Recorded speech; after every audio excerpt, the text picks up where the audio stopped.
Expats, I'm Kaylee. And I'm Josh. And the aim of today's video is about answering a question, or argument really, that all too often pops up in the comments section of our videos. And it's about, what is an expat? Yeah, we actually get a lot of questions about this, some arguments on expat, immigrant, what is an expat, what is an immigrant, they're the same, they're different, all those types of things. So today we want to talk about what those are, what the definitions are, what we think those are, and then we want to hear from you.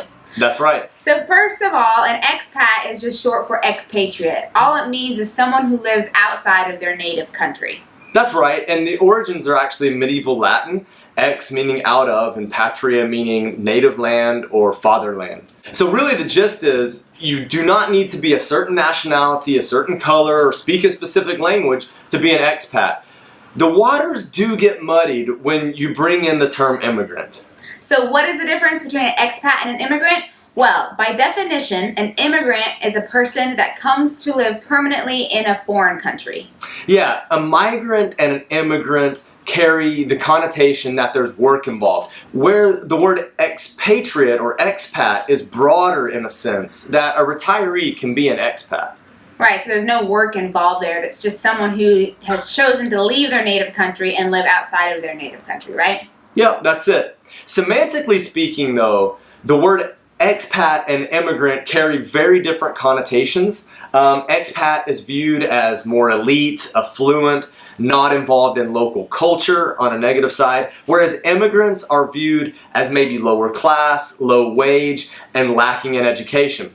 You know, while we can't stop people from thinking a word means a certain thing, both of these words weren't intended to carry the meaning in society that they currently do. Right, it's kind of unfortunate that in a way immigrant is negative. We're not really sure why it's come like that. So why do we choose the name Expats Everywhere? Well, we like the double E for starters with Expats Everywhere. Makes it nice and short. Yeah, we also realize that immigrant carries a neutral or negative sentiment from the masses. Yeah, and in our mind, we view ourselves as expats when we look at the definition, so that's why we called it Expats Everywhere. Yeah, we've moved to 4 different countries. Originally, we're from the US. We've lived in Spain. We've lived in South Korea. We've lived in Saudi Arabia. We've lived in Singapore. So these are places that we have moved to outside of the US, and we have not lived permanently. Therefore, we consider ourselves expats. We found that expats just has a more positive sound. Even if people don't even know what an expat is, it just seems more positive in their minds. Yeah, and currently immigration is a hot topic in many countries, and when the word is used in the news by media, it gets a reaction that's sometimes less than desired. Again, that's unfortunate, but that's just kind of how it is. Yeah, lastly, immigrants everywhere, I mean, it's another syllable that we have to say, and we much rather keep it shorter. Yeah. What do you think? Do you guys agree?